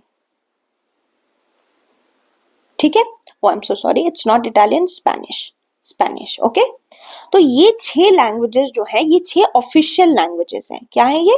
Official languages of UN. तो हो सकता है कल को आपको ये कोई सवाल ना भी पूछे, बट यू शुड नो कि ऑफिशियल लैंग्वेजेस क्या है. Spanish, Chinese, let me right it, okay, Chinese, Russian, French and Arabic and English. So these are 6 official languages of UN. तो इस तरह से आपको UN के बारे में भी थोड़ा सा रिविजन हो गया. Let's move on to our current affair. चलिए दिखाते हैं अब हम दूसरी important news, that is new criminal law. We all know कि हमारे जो पुराने क्रिमिनल लॉज थे, जिसको हम लोग आईपीसी, सीआरपीसी बोलते थे, they were very archaic. What do you mean by archaic? That is ancient, पुराना हो गया था। That was colonial legacy sort of, है ना, कॉलोनियल लेगेसी थी। तो उसको हटाने के लिए what our government has done, that they have bought our own criminal laws, that are our own new criminal laws, भारतीय न्याय संहिता, भारतीय नागरिक सुरक्षा संहिता, और तीसरा जो हमारा है वो है भारतीय साक्ष्य अधिनियम। ठीक है, ये 3 चीजें आई हैं। तो अब हम लोगों को क्या पढ़ना है ना, we don't have to read entire this new criminal law. जो चेंजेस आई है ना, that we have to focus and follow. जैसे अब हम लोग यहीं पे इसको याद करने की कोशिश करते हैं, दिस इज इंपॉर्टेंट। देखो, पहला है भारतीय न्याय संहिता 2023, इसने रिप्लेस किया है आईपीसी 1816 को, excuse me, Indian penal code 1860 को। तो यहाँ पे होता क्या है ना, इसमें क्या चीजें चेंजेस आई हैं, तो इन्होंने इंट्रोड्यूस किया कम्युनिटी सर्विस को। अब कोई पेटी ऑफेंस करता है ना, पेटी ऑफेंस का मतलब क्या हुआ, जैसे थीफ है, कहीं कहीं गया और उसने किसी का पॉकेट मार लिया, या फिर कहीं पे लिखा है कि यहाँ पे आप चोरी नहीं कर सकते, किसी बागान में कोई, जैसे मान लेते किसी गवर्नमेंट ऑफिस में घुस गए, वहां जाके कोई फल तोड़ लिया, इस टाइप के वो पेटी ऑफेंसेस हैं। वो पेटी ऑफेंस किसी ने किया ना, तो इंक्लूडिंग अटेम्प्टेड सुसाइड, एक अटेम्प्टेड सुसाइड जो है ना वो भी पेटी ऑफेंस है। You should know that suicide is not considered a good thing in India, and it is often considered an illegal thing that one must do. तो कोई इंसान सुसाइड करने का अटेम्प्ट करता है but kind of gate saved. Obstruction of public servant duty, किसी की duty रोक दी जाने के, पुलिस को ही रोक दिया, कुछ किया, तो इस तरह के ऑफेंसेस के लिए जेल नहीं, कम्युनिटी सर्विस मिलेगी, कि कुछ काम करना पड़ेगा आपको, कम्युनिटी को सर्व करना पड़ेगा। Then another is rape definition updated, ये भी इंपॉर्टेंट है। अभी क्या हुआ है ना, कोई भी लड़की, कोई भी वुमन, ठीक है, जो 18 साल के अंदर है, उसके ऊपर किसी तरह का सेक्सुअल एक्ट हो, even if that person is giving consent, बहुत ऐसी जगह है ना आज भी, आपको आप रूरल एरियाज में जाओ, यूपी, बिहार या फिर राजस्थान, इस तरह के रीजन्स में, तो आप देखोगे 12 साल की लड़कियों की शादी कर देते हैं, 12-13 साल की, और उनको घर से सिखाया जाता है कि see your husband is going to be sleeping with you and all that stuff. उस पर्सन को पता नहीं, that person below 18 year age, that girl does not know what is the meaning of consent. तो उसके ऊपर कोई भी अगर सेक्सुअल एक्ट होता है, that will be considered as rape. तीसरी चीज क्या है, terrorism as a separate offence. अभी हम लोगों ने क्या किया ना, क्लियरली डिफाइन कर दिया है और रिकॉग्नाइज कर दिया है एक्ट ऑफ टेररिज्म को as a distinct offence. Define करना is a very big step. अब हम बता सकते हैं what is terrorism. Okay, next अब हम लोग देखेंगे सीआरपीसी, आप सबने सुना होगा, क्रिमिनल प्रोसीजर कोड 1973, उसको चेंज कर दिया गया है भारतीय नागरिक सुरक्षा संहिता। देखो, पहला था भारतीय न्याय संहिता आईपीसी, इसी न्याय की जगह अगर आप नागरिक सुरक्षा डाल दो ना, तो वो क्रिमिनल प्रोसीजर हो जाता है, उसका रिप्लेसमेंट हो जाता है। तो ये जो भारतीय नागरिक सुरक्षा संहिता है, इसमें क्या चीज चेंजेस आई हैं, डिटेंशन ऑफ अंडर ट्रायल्स। अभी जो डिटेन्ड होते हैं ना, अंडर ट्रायल्स कौन होते हैं, वैसे लोग जो कि जेल में सड़ रहे हैं, जिनको जेल में डाल दिया गया है और उनको बेल नहीं मिल रही किसी वजह से, और वो जेल में ही रहते हैं जब तक उनको, उनके ऊपर केस चलता रहता है, तब तक वो जेल में सड़ते रहते। मे बी वो बहुत केसेस में ऐसा होता है ना, अंडर ट्रायल्स वो इनोसेंट होते हैं। ओके, वो बहुत इनोसेंट होते हैं। ये देखो, अंडर ट्रायल्स नाम से आप समझ सकते हो, who are under trials, they are people in jail waiting for trial, है ना, ट्रायल का वेट कर रहे हैं, तभी ट्रायल होगा, तभी तो उनको मिलेगा कि हाँ यू आर इनोसेंट और यू आर कन्विक्टेड। तो ये लोग ना, दे आर प्रिज्यूम्ड, देखो हमारे जो लॉ है, it's innocent until proven guilty, तो ये लोग बेचारे innocent ही होते हैं बिकॉज इनके ऊपर गिल्ट साबित नहीं होता है, but they are treated similarly to the convicted offenders. इन लोगों को बिल्कुल जैसे कन्विक्टेड ऑफेंडर उन्हीं की तरह ट्रीट किया जाता है, जेल में लोग बेचारे सड़ते रहते हैं। तो अब ये जो अक्यूज जो डिटेन्ड है, हाफ से ज्यादा अपने प्रिस्क्राइब सेंटेंस के, मान लो किसी इंसान को डिटेन किया गया है किसी केस में जिसमें उसको 10 साल की जेल मिलनी थी, अगर वो 5 साल तक उसी जेल में है, ठीक है, और उसके ऊपर कोई ट्रायल हुआ नहीं है, तो उस पर्सन को रिलीज करना पड़ेगा। किस पे रिलीज करना पड़ेगा, that person must be released on bond. So this is the new thing. Next is that exceptions add किए गए हैं। ये जो डिटेंशन है ना अंडर ट्रायल्स का, जिसमें हाफ सेंटेंस के बाद निकल दिया जाएंगे, देयर इज एक्सेप्शन लाइक वो cases that involve death penalty, life imprisonment और multiple pending charges. In that case there won't be any release on the basis of bond, उस केस में नहीं मिलेगा। Then there is another changes that is specimen signature and finger impression. जो first class का magistrate होता है ना, अब उसको पावर दे दी गई है। कैसी पावर दे दी गई है? That person can now order the accused to provide specimen signature finger impression handwriting या वॉइस सैंपल। मान लो कोई इंसान है, वो उसको उसके केस के लिए सर्टेन स्पेसिमेन चाहिए होगी, तो अब मजिस्ट्रेट उस चीज को ऑर्डर कर सकते हैं। थर्ड इज भारतीय साक्ष्य अधिनियम। इसने किसको रिप्लेस किया? इसने इंडियन एविडेंस एक्ट 1872 को जो है वो रिप्लेस किया है। तो इसको याद करना भी बड़ा आसान है। इसकी जो चेंज है वो भी एविडेंस से रिलेटेड है।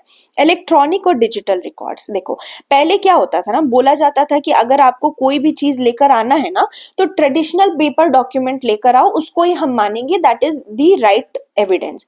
बट अब क्या हुआ है, जो भी इस तरह के डॉक्यूमेंट्स है ना जो ऑनलाइन मिलते हैं, इलेक्ट्रॉनिक या डिजिटल रिकॉर्ड, अब they are at par with the traditional paper documents, they are now treated equally. अब हम लोग देखते हैं next news, that is telecommunication act 2023। देखो इस तरह के जब कोई एक्ट आए ना, तो आपको क्या पढ़ना है मैं वो समझाती हूँ, किस तरह से सवाल आएंगे वो समझाती हूँ। Here you have to first know that this act came into effect. क्यों आया? To amend the laws related to the development and operation of telecom services and network. नाम में telecommunication, so pretty much clear, telecom services and network. ये कैसे ये आया कैसे? तो इसने रिपील किया है, it has now repealed Indian telegraph act 1885, Indian wireless telegraphy act 1993। क्यों? क्योंकि ये सारे लॉज जो हैं, एक्ट जो आप देख सकते हो 1885, 1933 के हैं। अभी से लेकर के अभी अब 2023 को देखो तो has not there been advancement in technology, cutting edge technologies have come, modernization has come. So with these modernization we also need our laws to be evolving continuously. So in that, to ensure that our laws are also evolved, our laws are also in par with the situation right now, we have what we have done, we have repealed these act and we have brought telecommunication act. Now we'll look at the features. These features are important. जब भी हम देखते हैं ना, these features are more important. यहाँ पे किया क्या इस एक्ट ने?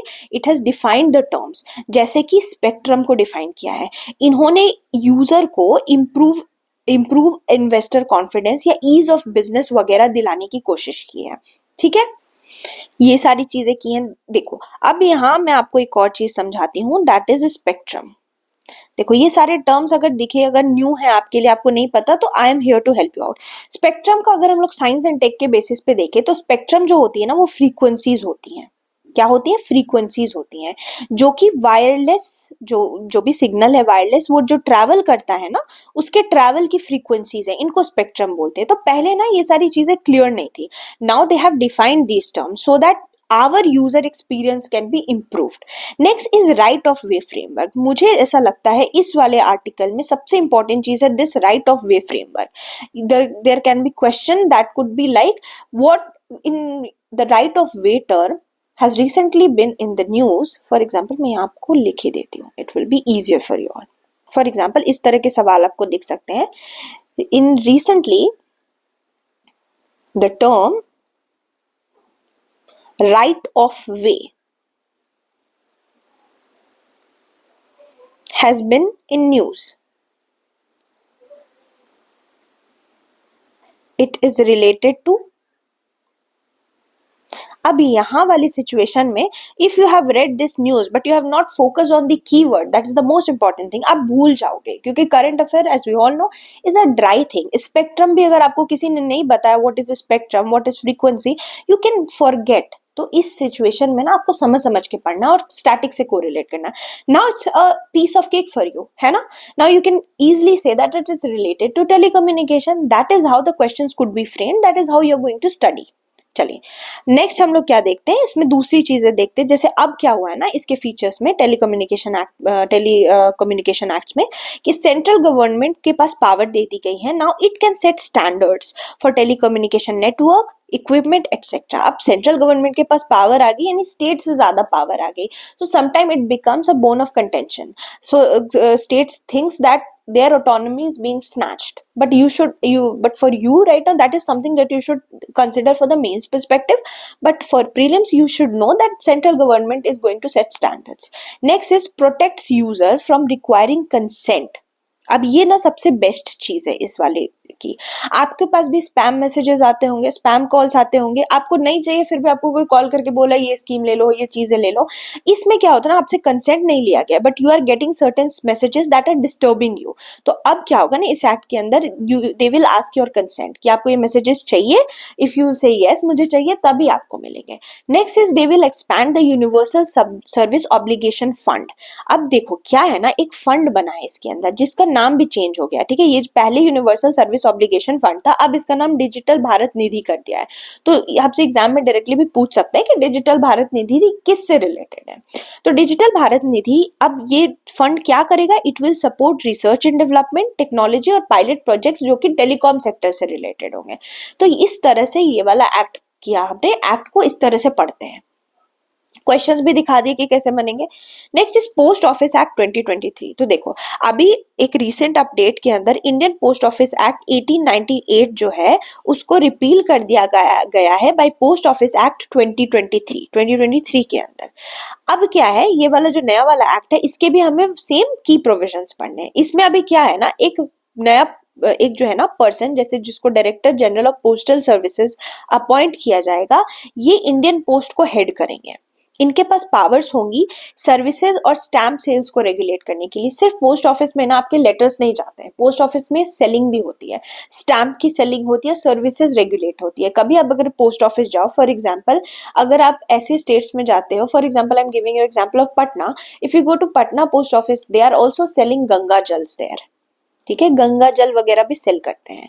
तो ये स्थिति में अगर आप जाते हो, आपको पोस्ट ऑफिस में स्टैम्प सेल करते हैं, तो ये इस तरह की जो सेल वगैरह के पावर होते हैं ना, उसको रेगुलेट करेगा ये digital director general of postal services. उसके अलावा government can intercept postal articles on grounds. अब देखो ये थोड़ा सा ना एक बड़ा ही आपको सुनने में अजीब लगेगा कि अब कोई भी ऐसे आर्टिकल्स आएंगे ना पोस्टल, जिसमें ऐसा कुछ लिखा होगा जो कि नेशनल सिक्योरिटी या फॉरेन रिलेशन या पब्लिक सेफ्टी को किसी तरह से हानि कर सकता है, so government can now intercept this articles. तो गवर्नमेंट को ना थोड़ी एक्स्ट्रा पावर दे देता है ये एक्ट कि आपकी पर्सनल पोस्टल आर्टिकल्स को कहीं ना कहीं it can pry through those, it can look into those.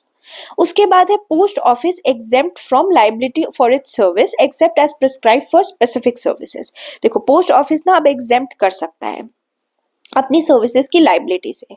Next है no penal provisions are included in the act. सबसे इंपॉर्टेंट चीज ये है कि इस एक्ट में किसी तरह की पीनल पनिशमेंट वाली चीजें नहीं है, ठीक है।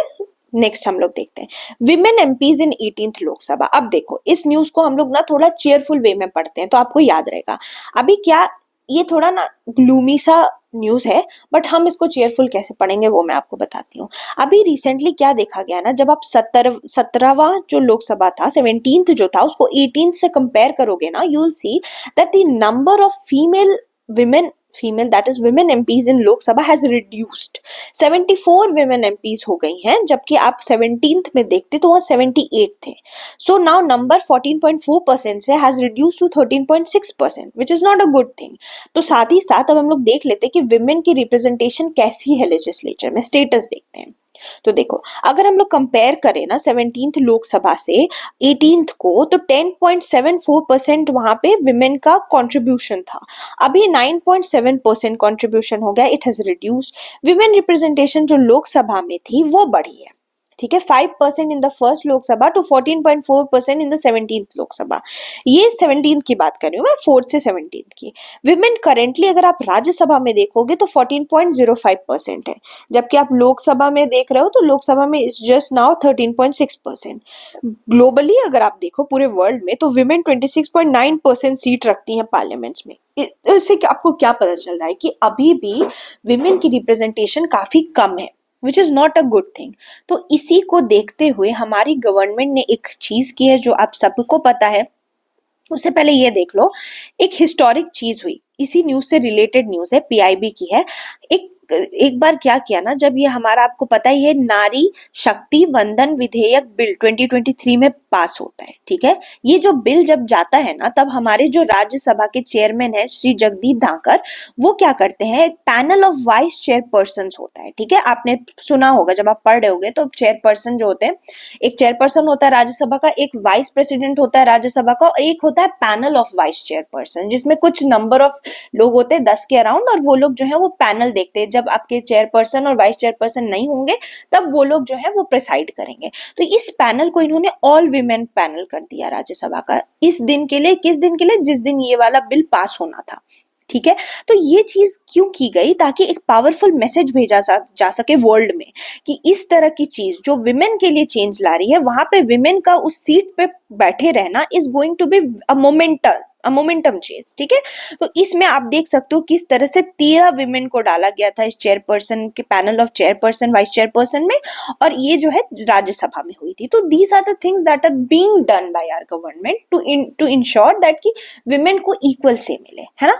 उसके अलावा आपको पता ही है कि अभी हम लोग एक नया 108th कॉन्स्टिट्यूशनल अमेंडमेंट बिल लेकर आए हैं, जिसके अंदर 33% जितने भी सीट्स होंगे विमेन की लोकसभा और स्टेट लेजिस्लेचर में, उसको रिजर्व किया जाएगा। ये क्यों किया जा रहा है, इसको आप अब हमारे न्यूज से कनेक्ट करो कि उसको इसलिए किया जा रहा है ताकि हमारी जो विमेन का ये जो नंबर घटा है ना, ये इंश्योर हो सके कि it does not dip down, rather it comes up, है ना।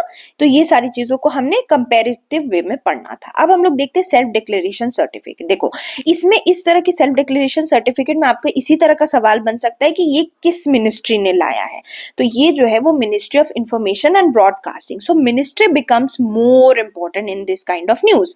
आपको समझना होगा what to study and what not to study. You can not go and read as much fact and make your brain a cramming centre, no.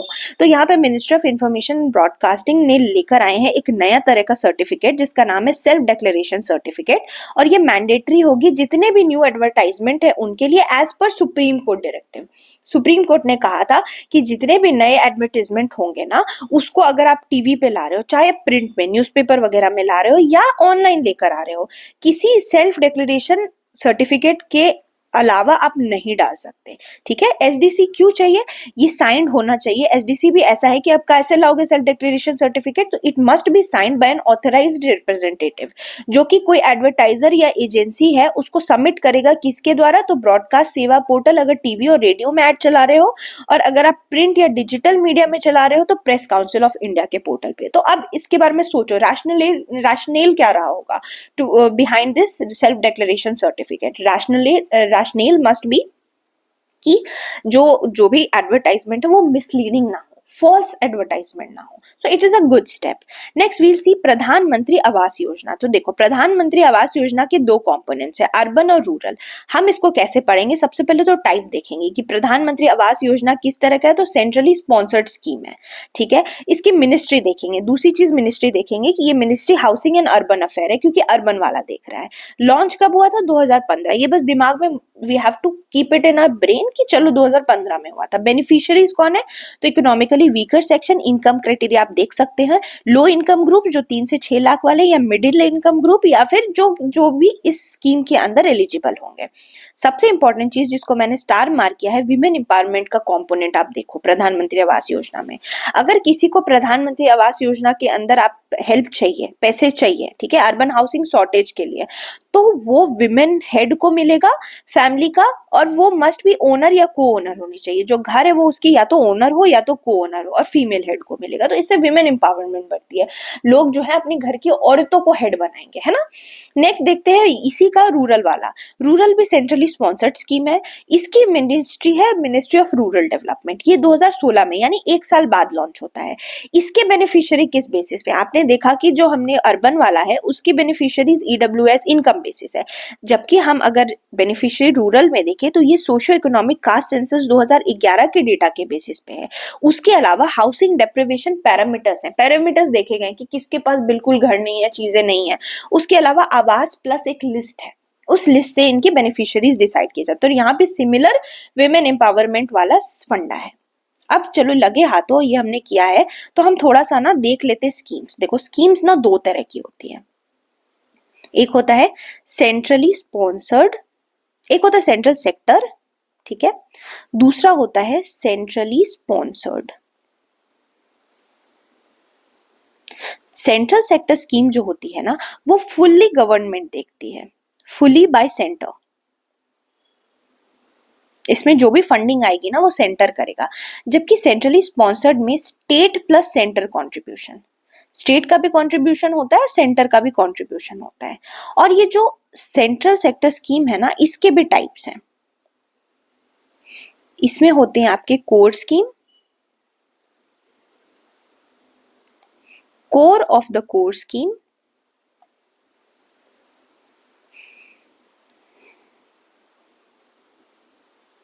और एक optional scheme होती है।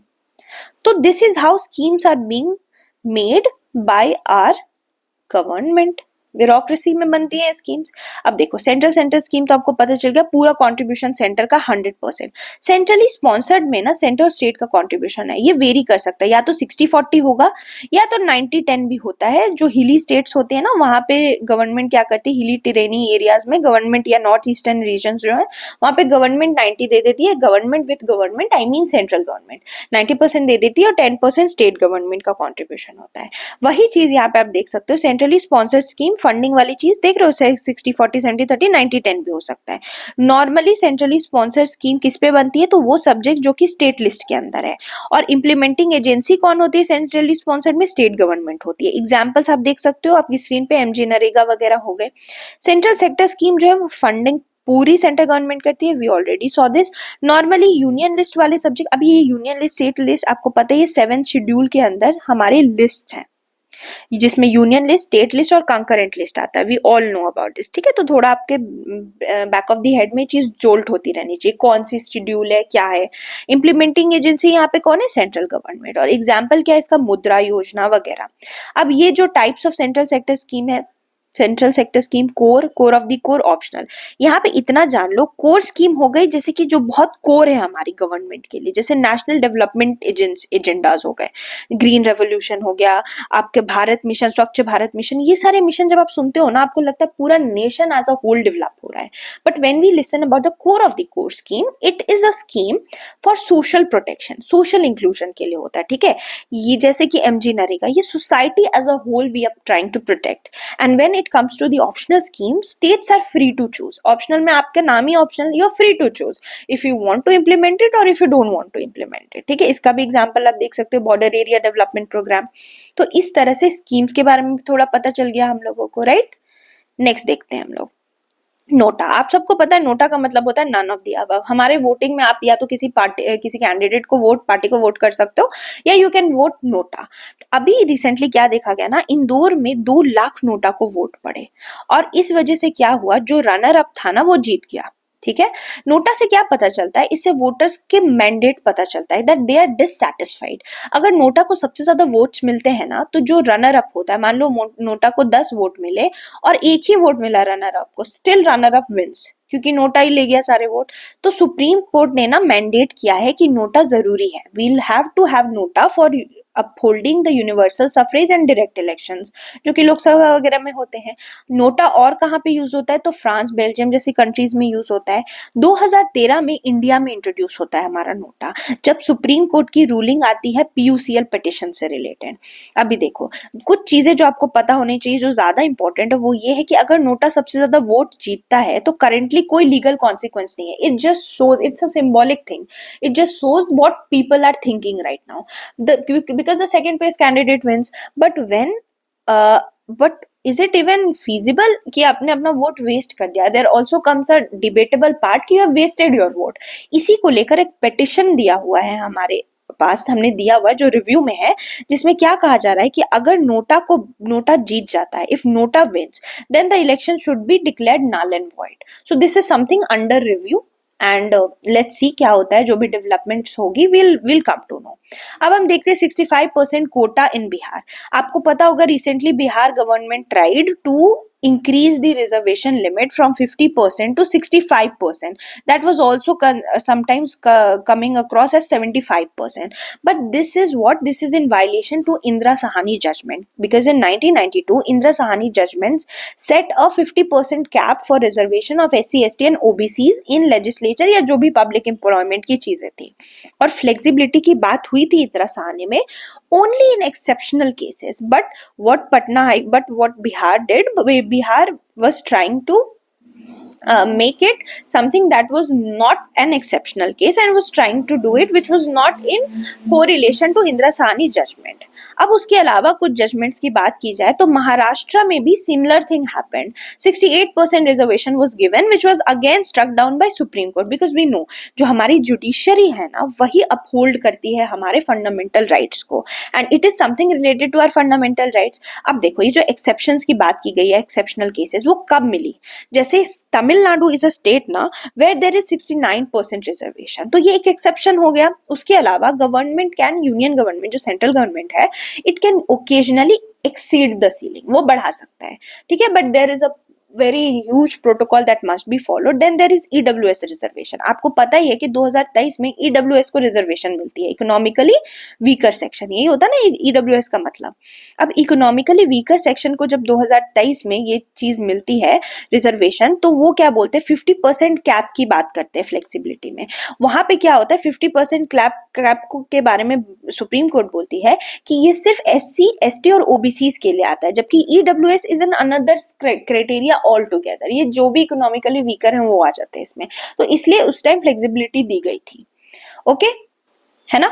चलिए, और EWS के बारे में अगर आप रिकॉल करो तो 103rd कॉन्स्टिट्यूशन अमेंडमेंट एक्ट हुई थी हमारी, और उसका जो इसके अंदर इंट्रोड्यूस हुआ था ये हमारा, या फिर अगर आपको जानना ही है 103rd कॉन्स्टिट्यूशन अमेंडमेंट, और इसके अंदर हमने क्या किया था, EWS को इंट्रोड्यूस कर दिया था, EWS के अंदर रिजर्वेशन को इंट्रोड्यूस कर दिया था. और ये कितना परसेंट, 10% रिजर्वेशन मिलती है डब्ल्यूएस को. तो हम थोड़ा कॉन्स्टिट्यूशन अमेंडमेंट एक्ट भी साथ साथ देख लेते हैं ना, तो हमें दिक्कत नहीं होगी.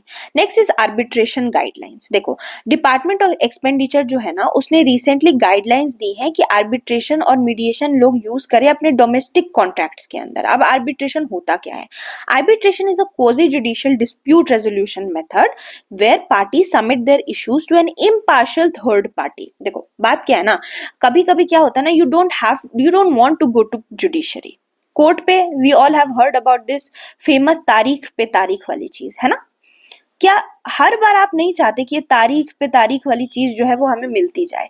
तो what we want something that is quasi judicial, यानी कि मिड में. जुडिशियल भी उसका इफेक्ट है बट पूरी तरह से हमें जुडिशरी नहीं जाना पड़े, और वो होता है ना, उसको हम लोग बोलते हैं ऑल्टरनेट डिस्प्यूट रेजोल्यूशन टेक्निक. उसी में ये आर्बिट्रेशन आता है. यहाँ पे दोनों पार्टीज जो आपस में कोई इश्यूज होंगे वो किसी थर्ड पार्टी के पास जाती है जो कि इम्पार्शियल होता है, उसको कोई लेना देना नहीं है, तो वो आर्बिट्रेटर होता है. उसकी डिसीजन जो आएगी वो बाइंडिंग होगी. तो आपका इधर खर्चा भी बच गया, आपका टाइम भी बच गया. तो इसी को लेकर के कुछ गाइडलाइंस दी हैं डिपार्टमेंट ऑफ एक्सपेंडिचर में. उन्होंने क्या बोला है कि ऑटोमेटिक आर्बिट्रेशन नहीं हो लार्ज कॉन्ट्रैक्ट्स में. उन्होंने लिमिट कर दिया है कि कोई भी डिस्प्यूट जो 10 करोड़ के अंदर है उसी में आर्बिट्रेशन करो, 10 करोड़ के ऊपर के डिस्प्यूट में फिर आप जुडिशरी जाओ. उसके अलावा इसमें क्या बोला गया इस गाइडलाइन में कि इंस्टीट्यूशनल आर्बिट्रेशन करो, कोई अच्छी इंस्टीट्यूशन में जाके करो, सो दैट आपको जो लेजिटिमेसी है वो मिले. उसके अलावा अगर कोई मीडिएशन जाना चाहता है, क्योंकि देखो ये जो quasi judicial dispute resolution method है ना, it's not only arbitration, there is something called mediation also. तो मीडिएशन एक्ट 2023 पास हुआ था, उसके अंदर लोग अपने हाई वैल्यू केसेस लेकर के जा सकते हैं. अब ये जो ऑल्टरनेट डिस्प्यूट रेजोल्यूशन सिस्टम मैंने आपको बता दिया, जब हम सेटल करते हैं डिस्प्यूट को आउटसाइड द कोर्ट सिस्टम. अब यहाँ पे हल्का मैं आपको पिक्चर के थ्रू दिखा देती हूँ. ये देखिए, ये है टाइप्स ऑफ ADR. 5 तरह के अल्टरनेट डिस्प्यूट रेजोल्यूशन सिस्टम है. Arbitration we saw. उसके अलावा मीडिएशन दिखाते हैं. मीडिएशन एक बहुत ही फ्लेक्सिबल प्रोसेस है. यहाँ पे इफेक्टिवली क्या किया जाता है ना, किसी भी टाइम पे during the course of dispute आप जाके एक मीडिएटर ला सकते हो और बड़ी तेजी से अपना जो भी डिस्प्यूट है उसको सॉल्व कर सकते हो. फिर एक कोलैबोरेटिव लॉ, इसमें दोनों पार्टीज जो है ना उनको रिप्रेजेंट करता है एक अटर्नी, जो कोलैबोरेटिव अटर्नी होता है, जिसमें दोनों पार्टीज अग्री करते हैं कि आप ले आओ अपना ये अटर्नी, आप लोग ले आओ, और वो लोग बोलते हैं हम लिटिगेट नहीं करेंगे इस मैटर को. ठीक है. उसको कोलैबोरेटिव लॉ बोलते हैं। Then there is conciliation. Conciliation में एक न्यूट्रल थर्ड पार्टी होती है जो कम्युनिकेट करती है पार्टीज के साथ और इंफॉर्मेशन का एक्सचेंज, आदान प्रदान होता है और फिर सेटलमेंट के ऑप्शंस निकाले जाते हैं कि किस तरह से रोका जा सकेगा इस इशू को। फिर आती है नेगोशिएशन। नेगोशिएशन तो आप सबको पता है, ये एक प्रॉब्लम है जिसमें दोनों बोलते हैं चलो थोड़ा हम भी मान लेते, थोड़ा तुम भी मान ले, तो इसमें किसी तरह का न्यूट्रल पार्टी लाने की जरूरत नहीं, आपस में नेगोशिएट कर लो कि हाँ भाई ठीक है ठीक है। तो this is the types of ADR. हमें ना एडीआर पता होना चाहिए। अभी इंडिया की अगर हम बात करें स्पेसिफिकली, तो हम लोग अपना एक अल्टरनेट डिस्प्यूट रेजोल्यूशन सिस्टम लाते हैं आर्टिकल 39A। आप सबने पढ़ा होगा। आर्टिकल 39A कॉन्स्टिट्यूशन का बोलता है to provide free legal aid to poor and weaker section of the society. उसके लिए हम लोग जो है आर्टिकल 39A की बात करते हैं। अब आर्टिकल 39A के अंदर जो है हम लोग एक इंस्टीट्यूशन बनाते हैं जिसका नाम होता है NALSA, national legal service authority. क्या नाम होता है? National legal services authority. ठीक है, नालसा की बात करते हैं। ये कॉन्स्टिट्यूट होता है 1987 में किसी एक्ट के अंदर जिसका नाम होता है लीगल सर्विसेज अथॉरिटी एक्ट। ठीक है, तो एक स्टैट्यूटरी बॉडी हम लोग बना देते हैं इसको, एक एक्ट के अंदर बनता है, स्टैट्यूटरी होती है। इसके अंदर क्या होता है ना, इस नालसा एक्ट के अंदर लोक अदालत का सेटअप होता है। किसका सेटअप होता है? लोक अदालत का। लोक अदालत आपको यही ऑल्टरनेट डिस्प्यूट रेजोल्यूशन सिस्टम है इंडिया में जो हम लोग फॉलो करते हैं। लोक अदालत एक तरह का फोरम होता है जहां पे वो केसेस को लेके आते हैं जो कि या तो पेंडिंग होती है कोर्ट में, पेंडिंग इन कोर्ट, और or at pre litigation state पे है या फिर पेंडिंग है, तो लोक अदालत में आप ले जा सकते हो। वहां पे आपको ये जो है एमिकेबल मैनर में आपको ये पूरा जो है सेटलमेंट दिखता है। ठीक है, तो लोक अदालत जो है, हम सुप्रीम कोर्ट ने भी एक्सप्लेन किया मीनिंग ऑफ लोक अदालत। लोक अदालत हम लोगों को कंसिलिएशन की मदद करता है। लोक अदालत ऑल्टरनेटिव की तरह, ये चीप है, ये आपको यहाँ लिख देती हूँ, चीप है, ये आप लोगों के लिए सबसे इंपॉर्टेंट चीज है, दिस इज एक्सपेडिशियस, मतलब बहुत स्पीड में काम करा देता है। अब वही तारीख पे तारीख वाली चीज नहीं होती है। तो देख सकते हो आपकी इंडिया में किस तरह से लोक अदालत का सिस्टम है, लीगल सर्विस अथॉरिटी के अंदर बनता है। So this all we should know. तो इस तरह से आज इतना रहने देते हैं। Now you got to know कि हमने किस तरह से ये चीजों को पढ़ना है। अब दो कीवर्ड मैं आपसे डिस्कस कर लेती हूँ सो दैट एंड में कीवर्ड्स भी कर लूँ आपके साथ। देखो, कोलैबोरेटिव गवर्नेंस, यहाँ पे मैंने कीवर्ड को भी हाईलाइट किया है। कोलैबोरेटिव गवर्नेंस मतलब जहाँ पे मल्टीपल स्टेक होल्डर्स इन्वॉल्व हो। जब भी कोलैबोरेशन का मतलब होता है मिलके ज्वाइंट एक्शन लेते हैं मल्टीपल लोग ताकि किसी कॉम्प्लेक्स इशू से लड़ सकें, उसको हम लोग कोलैबोरेटिव गवर्नेंस कहते हैं। क्योंकि हम आपको पता है स्टेट और सेंटर दोनों में अगर इशू हो जाए तो वी ऑल नीड कोलैबोरेशन। वैसे लिंग्विस्टिक फेडरलिज्म, लिंग्विस्टिक किससे रिलेटेड है? It is related to language. तो लिंग्विस्टिक फेडरलिज्म हुआ, फेडरलिज्म क्या होता है? जब स्टेट और सेंटर का डिवीजन है, तो जब डिवीजन लैंग्वेज के बेसिस पे हो ताकि कल्चरल आइडेंटिटी को प्रिजर्व किया जा सके और एडमिनिस्ट्रेशन की एफिशिएंसी बढ़ाई जा सके, तो हम लोग लिंग्विस्टिक फेडरलिज्म टर्म यूज करते हैं। और ये टर्म्स जो है ना, you can as it is use in your mains answer. और कल को कभी यूपीएससी भी इस तरह के आजकल टर्म्स पूछने लगी है, तो you will be in a position to answer the questions. तो ये हमारा वे होगा करंट एक्सप्रेस को पढ़ने का। This is how I am going to teach you so that it becomes informative, it becomes important to you, and it becomes a tad bit interactive. So with this, I am concluding today's session. इस तरह से हम लोग सारे magazines लेकर आएंगे। And last but not the least, the most important thing is that we are going to cover this current affair magazine in 2 manner. पहला manner तो ये है कि हम 2 फेजेस में इसको करेंगे। पहला फेज होगा जिसमें हम जून टू मार्च के मैगजीन्स को लाएंगे, जून टू मार्च कवर करेंगे। जून टू मार्च व्हाट? 2024 जून से लेकर मार्च 2025 तक हम इस कवर करेंगे। It will be our first phase. इस पे क्या होगा ना, this is the most important phase, क्योंकि यहाँ से आपके एग्जैक्टली वो करंट अफेयर हिट होंगे जो एग्जाम में आ सकते हैं। बिकॉज यूपीएससी टारगेट्स की 1.5 ईयर का थोड़ा सा वो कवर करें, तो 1 year becomes the most important जो एकदम रिसेंटली आया है। तो जून टू मार्च कवर करेंगे। जो हमारा सेकेंड फेज होगा दैट विल बी इन जैन 2024 से लेकर के मई 2024, जो कि पीछे की चीज रह गई है। इसको हम लोग सेकेंड फेज में करेंगे in a faster manner and in a more comprehensive manner. क्योंकि ये हम क्या कर रहे हैं यहाँ पे, हम कि हमारी कोशिश क्या है एज अ टीम कि हम प्रायोरिटाइज करें चीजों को, प्रायोरिटाइज करें, और प्रायोरिटी हम उनको देंगे जिसकी मेजॉरिटी आरओआई ज्यादा है, रिटर्न ऑन इन्वेस्टमेंट। तो आरओआई हम आपको पता होना चाहिए कि फर्स्ट फेज की ज्यादा है, इसलिए first we are going to cover June to March and then we are going to cover January to May, और इस तरह से आप लोगों का कुछ ना छूटे एंड 1.5 ईयर्स का आपका करंट अफेयर हमारी तरफ से कवर हो जाए। And this is how we are going to proceed and I hope you guys will like this session.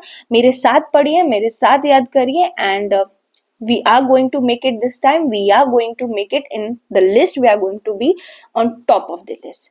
Chalo, thank you.